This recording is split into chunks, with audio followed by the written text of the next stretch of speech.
au candélabre, Yahiru Shiv'at Anerot. Les 7 luminaires brilleront. Vaya Asken Aaron, Aaron fit ainsi, En Moul Apenora, en face du candélabre, Aïla Nerotia, il a allumé ses luminaires, Kacha Sivaja Moshe, comme l'Éternel ordonna à Moïse.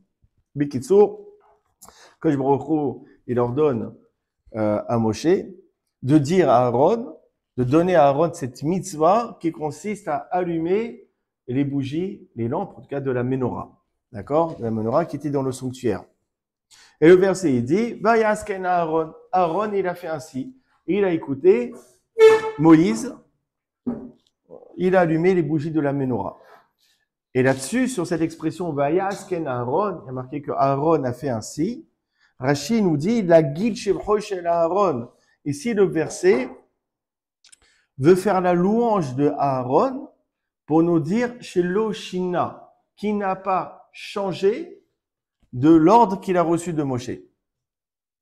La question est, pourquoi ça nous viendrait à l'esprit que Aaron aurait pu changer d'un pouce l'ordre que Moshe a reçu d'Akadosh Baruch Hu. Et là, le chidouche. Il y a plein d'autres, d'autant plus qu'il y a bien plein d'autres. Il y a une multitude de mitzvot beaucoup plus compliquées que d'allumer la menorah, qu'on a demandé à Aaron de faire, comme les sacrifices, comme les oblations. Enfin, il y a plein de choses très techniques, très compliquées.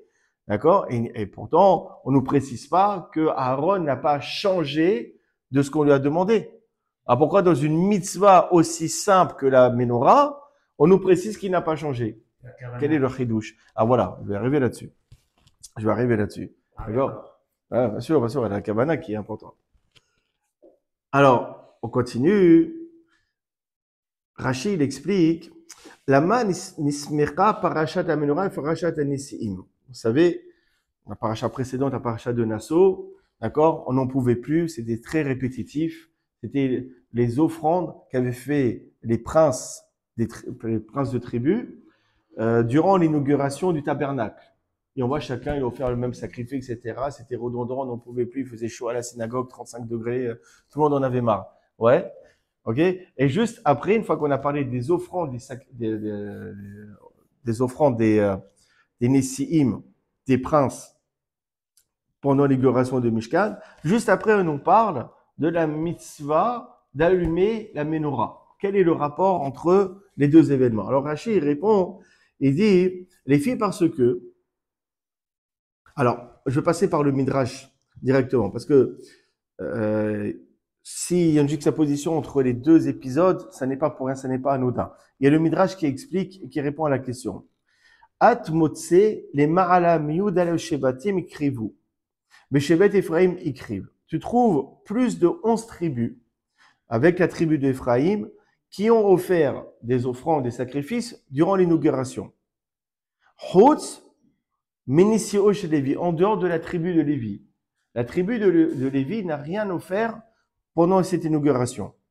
Miyaya Nissio chez Lévi, à cette époque, qui était le prince de la tribu de Lévi? C'est Aaron. Donc imaginez Aaron, tel un mauvais élève, dans son coin, en train de voir que tout le monde est appelé pour offrir les sacrifices pour l'inauguration du tabernacle. Tout le monde est appelé, sauf lui. Véhaya Omer, et il disait, il a très mal pris, ça l'a contrarié, il a dit, oh, il dit, malheur à moi, chémé peut-être, bishvili à cause de moi, mais kabesh, peut-être que c'est moi le fautif, peut-être que c'est de ma faute que Akadosh Baruch Hu ne veut rien recevoir de la tribu de Lévi, étant donné que c'est moi qui ai construit le veau d'or, peut-être que Akadosh Baruch Hu, alors il s'est dégoûté de moi et automatiquement de ma tribu. Donc, je suis le responsable de cet affront, de ce déni. Donc, il était très contrarié, très peiné, très attristé, Aaron. Alors, Amaro, Akadosh Baruch Hu les Moshe, Akadosh Baruch Hu, il a vu la tristesse de Aaron, il a dit à Moshe, l'air et morlo les Aaron, va dire à Aaron, Atitiare, n'aie pas peur, ne sois pas contrarié. La Gedola Mizo Atametukan, je t'ai réservé une plus grande grandeur. Je t'ai réservé quelque chose de plus grand. C'est pour ça que juste après, on parle qu'on a donné à Aaron la mitzvah d'allumer la menorah. Ça veut dire quoi? Aaron était peiné de ne pas pu avoir offrir de sacrifice. Alors Akadosh Baruch Hu lui dit, t'inquiète pas Aaron, je te donne quelque chose de mieux que les sacrifices, c'est d'allumer la menorah. En quoi le fait d'allumer la menorah, c'est quelque chose de plus grand que d'offrir les sacrifices? À Korbano des sacrifices, Kol Zeman Shebet Hamikdash Kaya, même Nohagim, les sacrifices, on les offre quand? Quand il y avait le temple. Maintenant, il n'y a plus de temple, on n'offre plus de sacrifices. Aval Anerot, mais les lumières, les luminaires de la menorah, les Aolam et Menorah Yero, elles éclairent à jamais. Elles éclairent pour l'éternité. La mitzvah de la menorah, elle ne s'arrête pas. Sous-entendu, même lorsque le temple n'est plus là, la mitzvah de la menorah s'accomplit. Une question qui est évidente. C'est n'importe quoi ce midrash. La menorah, on l'allumait que quand il y avait le temple. S'il n'y a plus de temple, il n'y a plus de mitzvah de la menorah. C'est comme les sacrifices. Qu'est-ce qu'il veut dire ici ce midrash? Il veut dire les korbanot, c'est moins bien que la menorah parce que les korbanot, les sacrifices, c'était quand il y avait le temple. Tandis que la menorah, même quand il n'y a pas le temple, on accomplit la mitzvah. Les luminaires, elles sont quand même allumées. Ça tient pas. Même quand il n'y a pas, même dans la menorah, c'est appelé de Beth Amikdash, il n'y a pas de menorah. Alors, il y a une réponse qui est connue, celle du Ramban, qui explique, en fait, ici, on fait une allusion aux bougies de Hanouka. Quand on allume les bougies de Hanouka, c'est la même clarté, c'est la même sainteté, c'est la même kedusha, d'accord, que les lumières qu'il y avait à l'époque dans la menorah. D'accord? Ni plus ni moins. C'est la même sainteté. Donc, effectivement, on continue à accomplir la mitzvah de la menorah à travers les bougies de Hanouka. D'accord? Alors, cette mitzvah, elle se fait même lorsqu'il n'y a pas de Beth Amikdash. Oh, c'est la réponse la plus connue du Ramban. Ça se tient, c'est mignon, c'est sympa. D'accord? Il faut quand même approfondir. Vous avez Hidush Harim qui explique comme cela. D'abord, le Hidush Harim, il ramène, il cite une Gemara, un passage du Talmud, dans le traité Sota, page 9. Il explique, Meshenivnam Mikdash Rishon, lorsque le premier temple a été construit, lorsque Salomon, à Jérusalem, il a édifié le temple, il était face à un dilemme, face à une question. Le temple que Moshe a érigé dans le désert, on en fait quoi? On en fait quoi? Parce qu'à l'époque, tout ça a été entreposé à Shiloh. Maintenant, le temple a été édifié à Jérusalem. On fait quoi de ce tabernacle érigé par Moshe? Qu'est-ce qu'on en fait? Alors, la Gemara, elle répond, Nignaz Oen Moed, Kerashav, Kerasa, Ovrecha, Ve'amuda, Va'adanav, la tente d'assignation, les piliers, les poutres, tout cela a été enfoui sous terre. Nignaz. Eka, dans quel endroit? Amar Rav Hasda, Amar Ravimi, il a dit Rav Hasda, il a dit Avimi, Tahat Mechilot Shel Echal, sous les caves du sanctuaire. Vous avez le Beth Amikdash, le temple, et au milieu du temple, d'accord, vous avez ce qu'on appelle le Echal, le sanctuaire. À l'intérieur, il y avait la menorah, la table, d'accord, et après vous avez le Saint des Saints avec l'Arche Sainte. Eh ben, sous cet endroit est caché le temple que Moshe a construit. Ça, c'est, pour les archéologues, c'est un travail extraordinaire. C'est-à-dire que s'ils creusent bien, ça va prendre des centaines d'années. D'accord? Non, parce qu'ils ont cherché Birklal. D'accord? Mais normalement, le temple de Moshe, il est sous, justement, le sanctuaire. Alors, d'où la Gemara tient cela, parce que le passage qui dit, mais qui a marqué en dehors du rideau du témoignage. Quel témoignage? Ce temple éternel érigé par Moshe, c'est un témoignage que la Shekhina n'a jamais quitté le peuple d'Israël. Puisque le temple de Moshe, il est encore là, il est encore effectif, simplement il est sous terre, il est souterrain. Et regardez, dans la mitzvah de la menorah, il y avait un miracle qui était quotidien. Rachid il explique, il y avait vous avez 7 branches de la menorah, et vous avez la branche qui était Ner Ma'aravi, la branche qui était la plus à l'ouest. Il y a des opinions qui disent que c'était l'avant-dernière à l'ouest. Masechet Shabbat, on l'avait étudié. Bon, on va prendre l'opinion la plus simple, que c'est la nerf, le luminaire, la plus à l'ouest, à l'extrémité ouest. Il y avait un grand miracle, et Rachid explique, Mena Ayam Madrik, il allumait le soir, Aaron ou le Kohen Gadol, il allumait ce luminaire qui se trouvait à l'ouest en dernier, et elle était la dernière à s'éteindre. Ce qui n'est pas logique. D'accord? S'il allume en dernier, c'est le max. Non, il allume en premier, pardon, il allumait en premier, elle était la dernière à s'éteindre. D'accord? Pardon. Effectivement, ce que je voulais dire. Il allumait en premier, d'accord? Elle était la dernière à s'éteindre. Donc, c'était un miracle. Pourquoi? Parce qu'elle s'éteignait jamais, à tel point que le Kohen Gadol, le soir, d'accord, il était obligé de l'éteindre, d'accord, pour pouvoir faire la mitzvah de rallumer. C'est-à-dire que cette ner ma'aravi, ce luminaire qui se trouvait à l'ouest, était constamment allumé. Si ce n'était pas le Kohen Gadol qui l'éteignait, elle restait constamment allumée. Donc maintenant on comprend. Ça veut dire que quand on a pris ce temple que Moshe il a érigé, et qu'on l'a enfui sous terre, on a enfui aussi la menorah. Or dans cette menorah, il y a une luminaire qui restait constamment allumée. C'est quoi? C'est celle qui était du côté ouest. Ça veut dire que jusqu'à nos jours, jusqu'à maintenant, ce luminaire ouest qui se trouve dans la menorah est constamment allumé. Jusqu'à nos jours, quand même là, 2025, vous avez cette menorah qui est allumée. Celle du côté ouest, elle est encore allumée. Et donc, on comprend ce qu'il a dit le Midrash.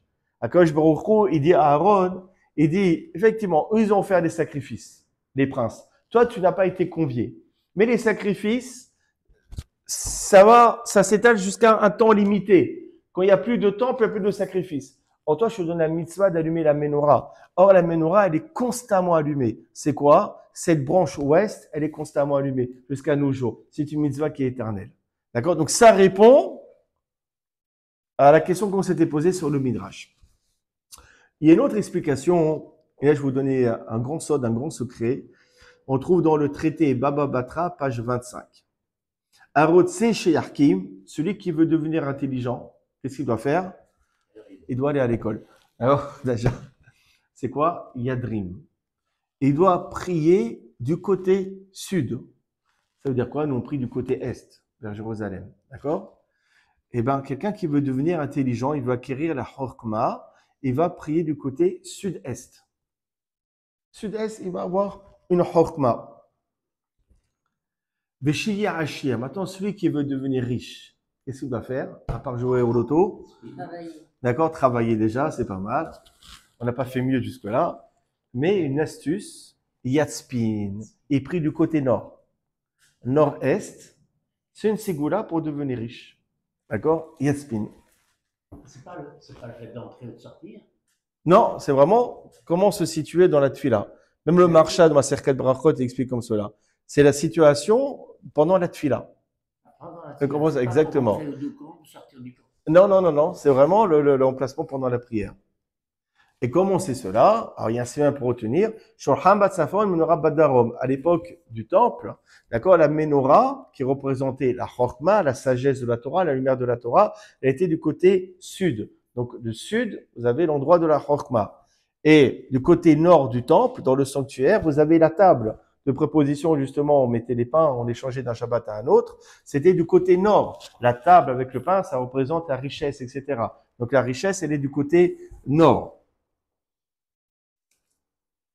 Donc, on voit ici que le but dans l'allumage de la menorah, donc la menorah qui se faisait du côté, d'accord, sud, c'est pour amener un afflux de chorma, de sagesse de Torah sur le peuple d'Israël.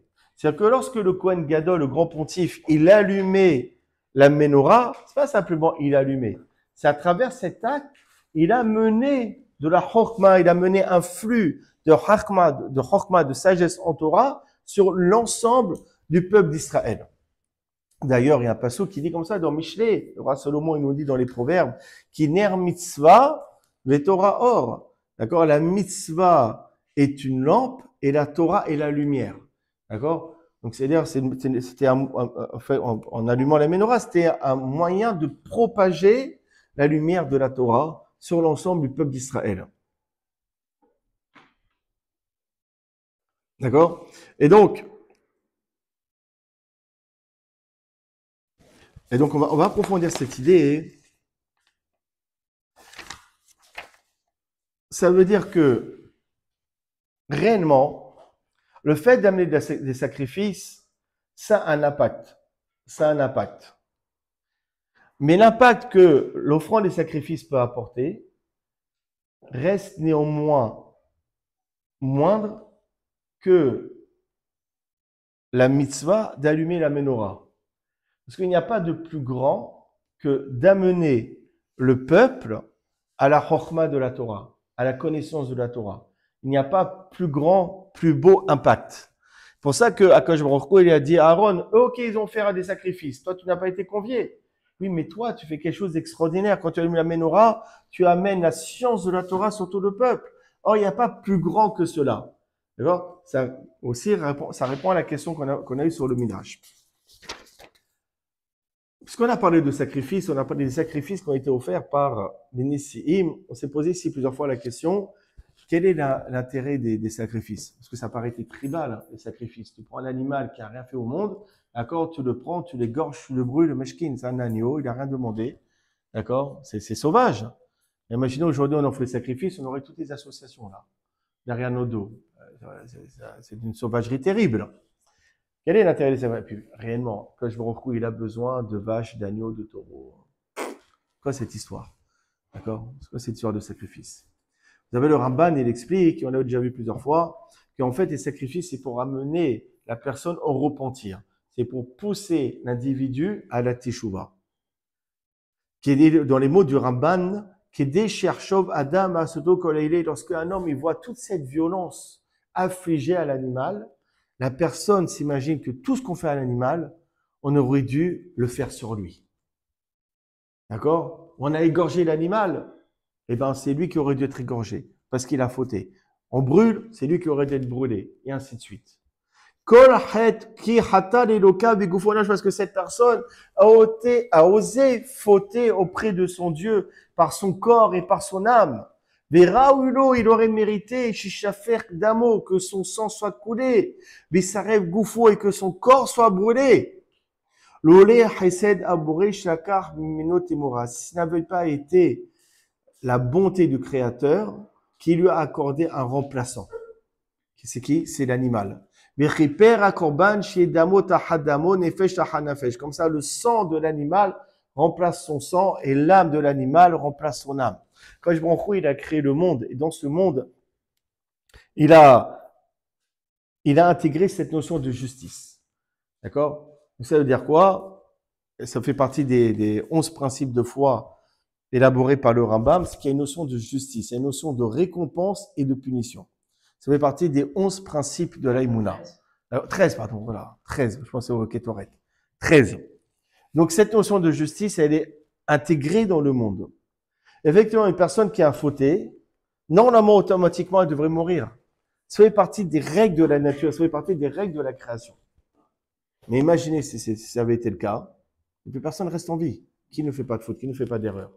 Alors, quand je me rends compte dans sa bonté, il a dit, bon, on ne peut pas tuer tout le monde. Mais tout le monde faute. Il faut bien qu'il y ait une justice. Comment on va faire? Cette justice va s'exercer sur les animaux qu'on offre en sacrifice. Donc, quelque chose qui peut être perçu comme quelque chose de barbare et de violent, réellement, c'est l'expression de la bonté de Akadosh Baruch Hu. Ça permet à la justice d'être exercée sans que l'individu soit impacté. C'est un grand chesed que fait Akadosh Baruch Hu. Mais en tout cas, la notion de sacrifice, elle est liée à la notion de faute. Ça vient réparer une faute. D'accord? Donc, il y a une notion de faute. Or, le travail de Aaron à Cohen est tout autre. Le travail de Aaron à Cohen en allumant la menorah, comme on a explicité, c'est pour donner un afflux de chokhmah, de savoir en Torah. Or, la Torah, elle est le remède contre les Yetzer Hara.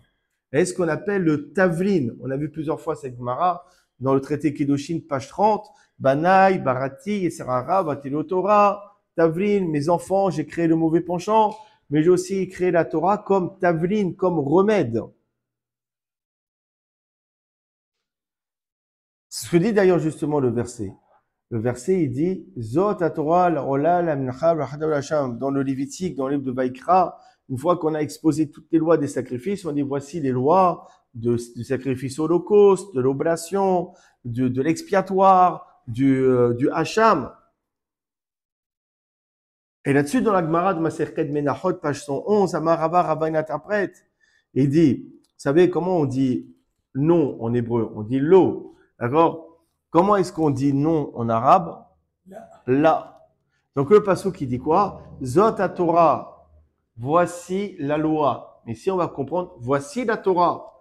La Torah, l'étude de la Torah. La ola, non pas du ola, mais les ola. Il n'a pas besoin d'amener un ola. La minha, il n'a pas besoin d'amener un minha. Vela hatat, il n'a pas besoin d'amener un hatat. C'est-à-dire que celui qui étudie la Torah, il n'a pas besoin d'amener de sacrifice. Zot à Torah, celui qui est dans la Torah, la ola, il n'a pas besoin d'amener un sacrifice holocauste, il n'a pas besoin d'amener des sacrifices. Pourquoi il n'a pas besoin? Parce qu'il ne faut pas. Pourquoi? Parce que la Torah, c'est quelque chose qui prémunit, qui préserve l'individu de la faute. Et maintenant, on comprend. D'accord? Ce que Akadosh Baruch Hu, il a dit à Aaron. Aaron, toi, tu es contrarié parce que tu n'as pas été convié à offrir les sacrifices durant l'inauguration du Mishkan. Mais les sacrifices, c'est pourquoi? C'est parce que les gens ont fauté. Mais toi, je vais te donner quelque chose. Je vais te donner la mitzvah d'allumer la menorah qui va propager la science de la Torah sur tout le peuple. Et donc, par conséquent, il n'y aura plus de faute. Et s'il n'y a plus de faute, il n'y a même pas besoin de sacrifice. Donc, tu vois bien que la menorah, la mitzvah de la menorah, est plus grande que la mitzvah des sacrifices. J'ai donné quelque chose de mieux. Extraordinaire. D'accord? Aussi encore, ça répond à la question du Midrash. De manière un peu plus profonde, quand on rentre un peu dans la pensée juive, le fait d'allumer la menorah, ça vient représenter quelque chose de beaucoup plus grand. Ner Hashem Nishmat Adam. Un verset dans Michelet qui dit que la lumière de Dieu, c'est l'âme de la personne. Quand on dit que Aaron, il devait allumer les nérotes, les lumières, c'est quoi les lumières? C'est les neshamot, c'est les âmes. Le travail de Aaron, c'était le premier Lubavitch, c'était le premier Chabad. C'est quoi? C'est d'éveiller en chacun l'étincelle qui sommeille en lui. C'était d'allumer les nérotes, c'est de pousser les gens, leur donner envie à faire Torah et Mitzvot. T'as mis les téfilines aujourd'hui, frérot? Ouais, tiens, mets les téfilines, bois de tzedaka, vas-y, fais tes chouvas, viens samedi à la synagogue, viens, c'est top, viens faire Brengen. Mais c'était Aaron qui le faisait. Son travail, à travers l'image de la menorah, c'est ça la symbolique. Allumer les neshamot. Les neshamot, c'est les bougies, c'est les lumières de Dieu. C'est allumer les nérotes. Comme on dit dans Pirkei Avot, faites partie des élèves de Aaron. Aaron, c'était quoi son travail? D'accord? Il recherchait le shalom, etc. Karva na Torah. Les créatures, il les rapprochait à la Torah.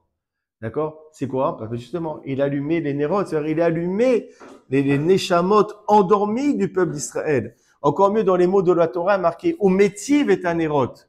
Metiv et anérote, c'est-à-dire il nettoyait les luminaires. Il enlevait l'huile usagée, les mèches, etc. Mais Umetiv, c'est la Shon Tov.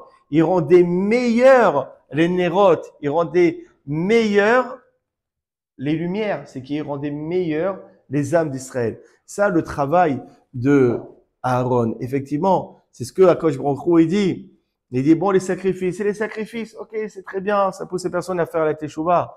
Mais toi, je te donne une mission, c'est de rendre meilleurs les autres. Est-ce qu'il y a mieux que ça? Zochet Arabim, donner du mérite aux Rabbim, faire développer les gens dans la Torah et dans le travail du Midot, il n'y a pas mieux. C'est pour ça que moi, ce que je t'ai accordé à Aaron, c'est mieux que tout ce que j'ai accordé au Nessi'im. On va essayer d'analyser sous un autre angle. Vous savez, 2 fois par jour, on récite le schéma Israël. Dans le schéma Israël est écrit Ve'afta et Hashem Elokecha bechol levavecha. Tu aimeras Hashem ton Dieu de tout ton cœur. Et grammatiquement parlant, sur le plan de la syntaxe, il y a une faute dans le pasuk. Normalement, on aurait dit tu aimeras Hashem ton Dieu, non pas bechol levavecha, mais bechol libecha, avec ton cœur. Or ici, il y a marqué tu vas aimer ton Dieu avec tes cœurs. Alors, on n'a pas deux cœurs, parce que ça serait preuve du contraire, on a un seul. Pourquoi Apostle qui dit bechol levavecha? Voilà. Oui, bon, ok, mais ça reste quand même un cœur, c'est vrai. Non, mais c'est le bon côté. Voilà, c'est ça. C'est ce que Rashi dit, il le reprend justement dans ma Sechet Brachot, page 54. Mishneh Yitzrecha. Il faut servir Dieu avec tes deux penchants. Be'etzer Tov, Yetzer Hara, avec le bon et le mauvais. D'accord? On a besoin d'un mauvais penchant. S'il n'y a pas de mauvais penchant, on ne serait pas marié. S'il n'y a pas de mauvais penchant, on n'aurait pas d'appétit pour accomplir la mitzvah de Hanek Shabbat. Les repas de Shabbat, c'est une mitzvah. D'accord? Un bon repas en Hanek Shabbat. Si on a de l'appétit, ça provient du mauvais penchant. D'accord? Toujours on utilise le mauvais penchant pour Akadosh Baruch Hu. D'accord? La colère, c'est quelque chose à bannir, mais il y a des colères qui sont saines. D'accord? Il y a des colères qui sont saines. D'accord? Pour l'éducation, pour l'intérêt de la Torah, il y a des luttes qui sont nobles. D'accord? Donc parfois même le Yetzer Hara de la colère, il peut être bien utilisé. C'est-à-dire, il n'y a pas de choses bonnes ou mauvaises en fait. Ça dépend de l'utilisation qu'on a. Et d'ailleurs, quand on analyse la Gemara que j'ai citée tout à l'heure, j'ai créé le Yetzer Hara et j'ai créé la Torah comme Tavlin. J'ai traduit par remède. Mais Tavlin, c'est quoi Tavlin? C'est une épice. C'est quoi une épice? Comment ils font à Paris dans les restaurants chinois? Quand c'est un peu avarié, pour qu'on ne se rend pas compte, qu'est-ce qu'ils font? Ils mettent beaucoup d'épices. Beaucoup de cumin, etc. D'accord? Malheureusement, barbonote. D'accord? C'est pour... Donc, ça veut dire quoi? Voilà. C'est-à-dire que quelque chose de mauvais, l'épice, ça lui donne un bon goût. C'est le but de l'épice. D'accord? Et maintenant, on comprend. J'ai créé le mauvais penchant, mais j'ai créé la Torah comme épice. C'est quoi l'épice? On va dire que l'épice, quelque chose qui a un mauvais goût, ça le rend meilleur. La Torah, c'est ça le but. La Torah, c'est une épice. Ce qu'il y a de mauvais en nous, le mauvais penchant, eh ben, on le rend meilleur. La Torah, c'est une épice qui rend meilleur ce qu'il y a de plus mauvais en nous. D'ailleurs, le Harvey Nahal, il trouve une contradiction entre deux enseignements que nous trouvons dans le Talmud. D'un côté, on a dit quoi? J'ai créé le mauvais penchant et j'ai créé la Torah comme remède, comme épice. Donc, ça veut dire que, par le biais de la Torah, l'individu a la capacité de lutter contre son mauvais penchant. Et il y a une possibilité. Or, il y a un autre passage dans le Talmud, toujours dans Kiddushin, à la même page. Yitzro shel adam mitgaber alav berkom. On dit que l'instinct, le mauvais penchant de l'homme se renforce tous les jours. On va cacher Amito et cherche à le tuer. S'il n'y avait pas Akadosh Baruch Hu pour l'aider, il n'aurait pas pu le vaincre. Il y a une Gemara qui te dit le mauvais penchant, il se renforce tous les jours, mais qui fait en sorte qu'on peut lutter contre lui, c'est Akadosh Baruch Hu. C'est-à-dire uniquement Akadosh Baruch Hu, uniquement Dieu, et pas l'individu. Donc c'est contradictoire. D'un côté, on m'a dit que par le biais de la Torah, je peux lutter contre mon mauvais penchant, et j'ai un hôtesse qui me dit, vu on peut rien faire, c'est Akadosh Baruch Hu qui va s'occuper de lui. Alors le Rahim Akadosh, il donne une bonne explication. En fait, il n'y a pas de contradiction entre les deux passages de la Gemara. Dans le cas où la Torah va m'aider à vaincre mon mauvais penchant, c'est dans le cas où j'étudie la Torah, l'ishma. C'est quoi? De manière désintéressée. L'ishma. Je le fais parce que j'ai la mitzvah d'étudier la Torah. C'est pas parce que je vais être payé, c'est pas parce que je veux être appelé monsieur le rabbin, c'est pas pour me faire passer pour quelqu'un de super intelligent. Non, je le fais vraiment l'ishma de manière désintéressée, sincère. Cette Torah, elle va m'aider à combattre mon mauvais penchant. Par contre, si j'utilise la Torah chez l'ishma de manière intéressée, je fais pour gagner de l'argent, je fais pour avoir un titre, je fais pour me faire passer pour je sais pas qui. D'accord? Si c'est une étude de la Torah qui est intéressée, cette étude de la Torah va pas m'aider à lutter contre mon mauvais penchant. Alors, qui va le faire? C'est Akadosh Baruch Hu lui-même qui va le faire. D'accord? Donc, il n'y a pas de contradiction. Et d'ailleurs, on le voit dans ma Sechet Brachot, page He. D'accord? On dit, Il faut toujours, les Rolam, Mergiz Adam et Sertov, il sera toujours un homme, il devra faire en sorte que le mauvais penchant prenne le dessus sur le mauvais. Et on dit, Imnasro, s'il a vaincu Moutav, tant mieux. Bimlav, s'il n'a pas réussi à vaincre son mauvais penchant, et à Sok Batora, eh ben, qu'il étudie la Torah. Si quelqu'un veut faire une grosse bêtise, une grosse avéra, et il n'en peut plus, d'accord? Et hein, alors on te dit, ben, il étudie la Torah. Et ça ira mieux. Après, on te dit, Imnatsro Mutav, s'il a réussi, tant mieux. Sinon, si malgré qu'il a étudié la Torah, la mauvaise tentation est encore là, il craque Kriyat Shema, qui lise le Shema Israël. Et si même si ça marche pas, il pense au jour de la mort, il va se calmer d'un coup, tu vas voir. D'accord? Il y a une question qui se pose. Le Hafla, il pose une question. Si je comprends pas. On te dit, tu as étudié la Torah, on dit, si ça marche, tant mieux. Si ça marche pas, il faut faire le schéma Israël. Et comment ça peut ne pas marcher? On m'a dit que la Torah, c'était le remède contre le mauvais penchant. Donc ça devrait marcher. Pourquoi ça marche pas? Il dit non. Si tu as étudié avec intérêt, ton étude, elle n'était pas sincère, alors ça peut ne pas marcher. Ton mauvais penchant, il est encore là. La tentation, elle est encore là. D'accord? Par contre, effectivement, si tu étudies de manière sincère, alors là, ça va être un remède. Et maintenant, on comprend le travail de Aaron. Aaron à Cohen, effectivement, c'était quoi son travail? Les bénis Israël, ils ont reçu la Torah au mont Sinaï. Ils avaient comme maître Moshe Rabbeinu, le plus grand maître de l'histoire. Est-ce qu'il y a mieux que Moshe Rabbeinu? Il n'y a pas. Ils étudiaient la Torah. Donc, quel est l'intérêt de Aaron d'allumer la menorah pour propager la science de la Torah sur le peuple? Quel est l'intérêt puisque le peuple est déjà bercé dans la Torah reçue sur le Sinaï par Moshe Rabbeinu? En fait, dans ce qu'il y avait un risque. Et Ben Israël, ils pouvaient étudier la Torah de Moshe Rabbeinu, mais une étude par intérêt. Une étude qui n'est pas à l'ishma, une étude qui n'est pas totalement sincère. Et là vient la fonction de Aaron HaKohen. Aaron HaKohen, il vient, il allume la menorah pour propager une science de Torah qui soit pure, qui soit désintéressée, qui soit totalement sincère, une étude de la Torah qui est totalement l'ishma. Et c'est ça le rôle de Aaron HaKohen. Et ça, ce qu'il dit justement à Kadosh Baruch Hu, à Aaron, il fait, toi, tu propages une Torah l'ishma, une Torah sincère, une Torah authentique. Est-ce qu'il y a mieux que ça? Ce que je t'offre, c'est mieux que tous les sacrifices. Vous savez, le Rambam, il dit quelque chose de très beau dans Ilchot Shmita V'Yovel, le 13e chapitre. Vous savez, Aaron HaKohen, il provient de la tribu de Lévi. Or, Lévi, c'est une tribu spéciale. C'est une tribu Mekoudash qui a été sanctifiée. Kol Sheidi le Rambam, Kol Maïmonide, Kol Shevet Lévi Mouzare Joachel Beres Kenaan. Toute la tribu de Lévi ont reçu l'interdiction de prendre une part d'héritage dans la terre de Kenaan. Dans la terre d'Israël, tout le monde avait une part, sauf les Lévis. Ils ont l'interdiction d'hériter. Mais aussi pendant la terre de la conquête d'Eretz Israël, à l'époque de Josué, etc., ils faisaient des pillages. Et après, les tribus se partageaient le butin. La tribu de Lévi n'avait pas le droit de prendre du butin. C'était une interdiction. Comme il est écrit dans Devarim. La tribu de Lévi n'aura ni de part, ni d'héritage avec le reste du peuple. Quand on dit une part, on parle du butin. Quand on parle d'héritage, on parle de la terre. Il dit, merci pour une tribu sanctifiée. On voit qu'elle est moins bien lotie que les autres tribus. Le rabbin pose la question. Pourquoi c'est le cas? Pourquoi ils n'ont pas de part? Parce que cette tribu a été séparée pour servir Hachem. Les charotos pour le servir.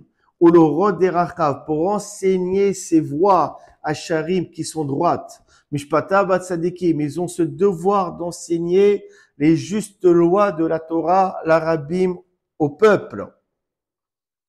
Les ficha ou dalom edarkei, c'est pour ça qu'ils ont été séparés des voies du monde. L'orkim minacham Israël, ils font pas la guerre. V'lono halin, v'ozorkin asman berkoar gufan, ils n'ont pas d'héritage comme on est écrit. Pourquoi? Cette tribu a été sanctifiée, a été mise à part. C'est une tribu qui est consacrée à servir Dieu, à étudier et enseigner la Torah. Et maintenant, on comprend quelque chose d'extraordinaire. Vous savez, Yaakov Avinu, il avait fait le vœu de prélever la dîme, un maaser, pour chaque chose que Dieu va lui donner. Et il lui a dit, aserenu l'ar. Chaque chose, je veux prélever un dixième. Ça inclut, ça englobe ses enfants. Yaakov Avinu, il a eu plusieurs enfants. Eh bien, il doit prélever un dixième.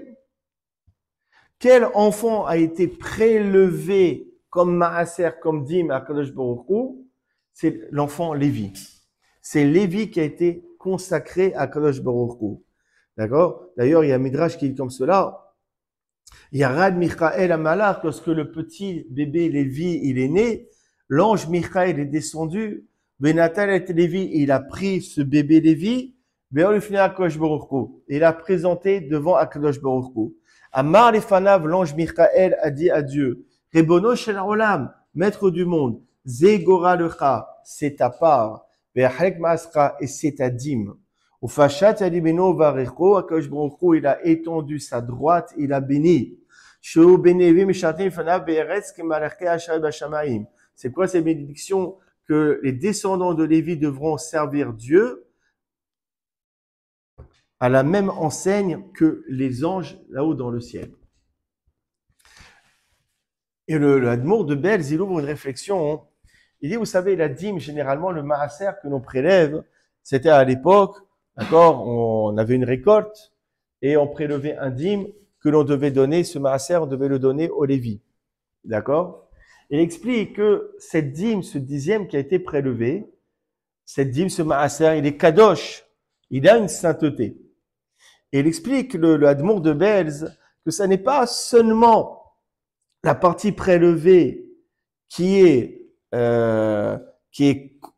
reçoit cette sainteté, cette kedusha, mais même tout le reste de la récolte est aussi atteint, touché par cette sainteté, par cette kedusha. C'est-à-dire que lorsque je prélève le maaser, non seulement ce qui a été prélevé est saint, mais tout le reste, d'accord, est touché par cette sainteté. Ça veut dire quoi?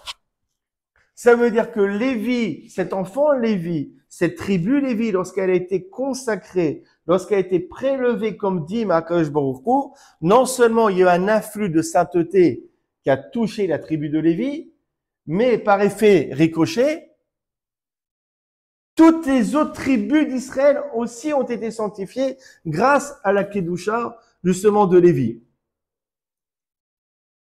Et c'est ça le travail de Aaron. Aaron, il est issu de la tribu de Lévi.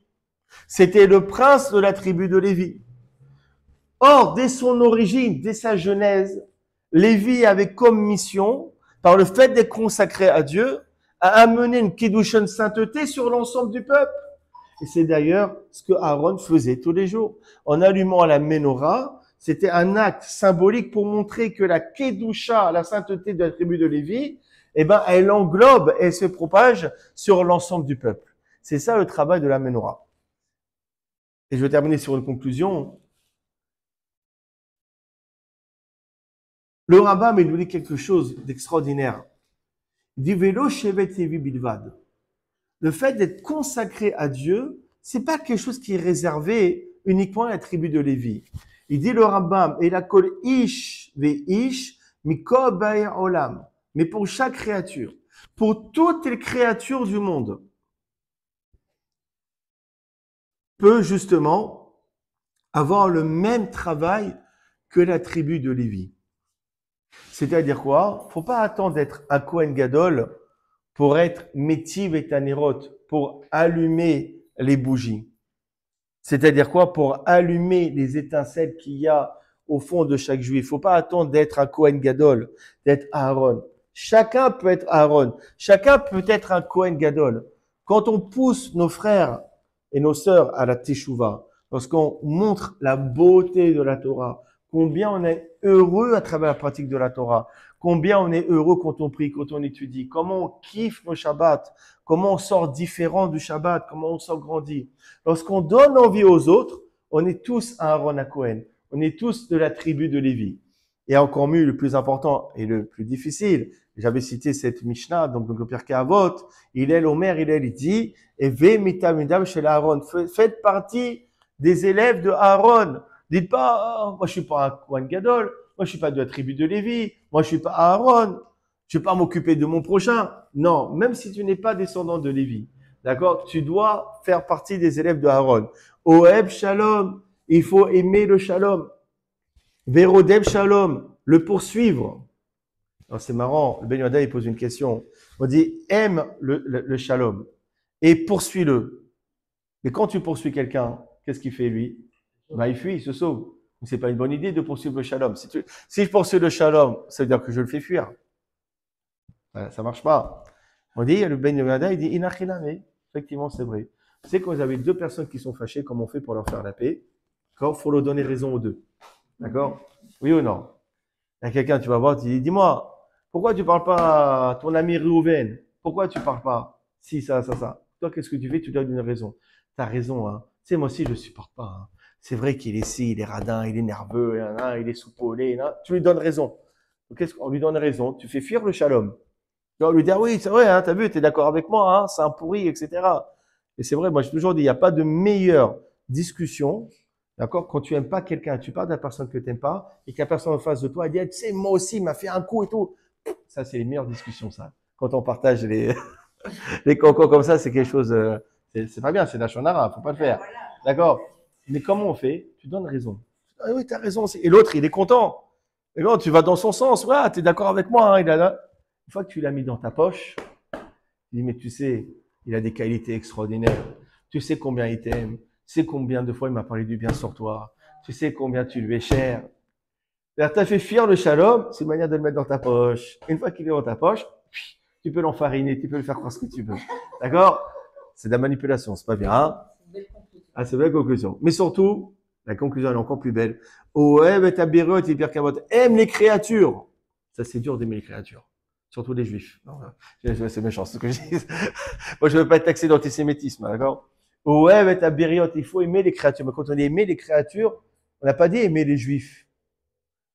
Bien sûr, aimer les créatures. Juifs, non juifs, blancs, noirs, arabes.